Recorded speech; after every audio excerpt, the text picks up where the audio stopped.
PM Modi के एक बयान ने क्यों बढ़ा दी हलचल?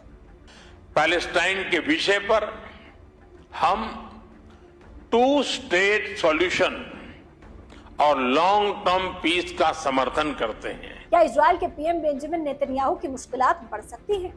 आइए समझते हैं पूरी कहानी आसान जुबान में। पीएम नरेंद्र मोदी इस वक्त इंडोनेशिया के दौरे पर हैं, लेकिन इस दौरे के दौरान उन्होंने ऐसा बयान दिया जिसकी चर्चा सिर्फ एशिया में ही नहीं बल्कि पूरे मिडिल ईस्ट में हो रही है।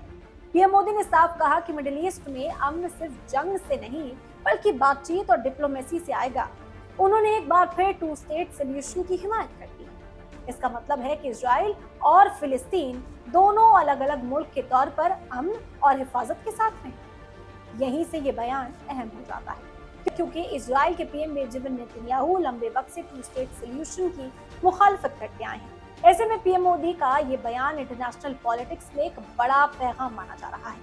दरअसल पिछले कई महीनों से गाजा में जारी जंग ने इंसानियत को गहरा जख्म दिया। लगातार हमलों की वजह से हजारों लोगों की जान जा चुकी है। बड़ी तादाद में औरतों और बच्चे भी इस जंग का शिकार हुए हैं। रिहायशी इलाके, अस्पताल, स्कूल और दूसरी बुनियादी इमारतों को भारी नुकसान पहुंचा है। लाखों लोग अपने घर छोड़ने पर मजबूर हो गए और आज भी राहत का इंतजार कर रहे हैं। यूनाइटेड नेशंस और कई इंटरनेशनल ऑर्गेनाइजेशंस लगातार जंग रोकने, इंसानी मदद बढ़ाने और बातचीत के जरिए हल निकालने की अपील कर रहे हैं। हिंदुस्तान की बात करें तो हिंदुस्तान की पॉलिसी कोई नई नहीं है। हिंदुस्तान तो लंबे वक्त से टू स्टेट सॉल्यूशन की हिमायत करता आया है। यानी हिंदुस्तान मानता है कि इजराइल और फिलिस्तीन दोनों को अमन और हिफाजत के साथ रहने का बराबर हक मिलना चाहिए। इंडोनेशिया में भी पीएम मोदी ने इसी बात को दोहराया। उन्होंने कहा कि मिडिल ईस्ट में अमन का रास्ता सिर्फ बातचीत, डिप्लोमेसी और सियासी हल से होकर ही गुजरता है, जंग से नहीं।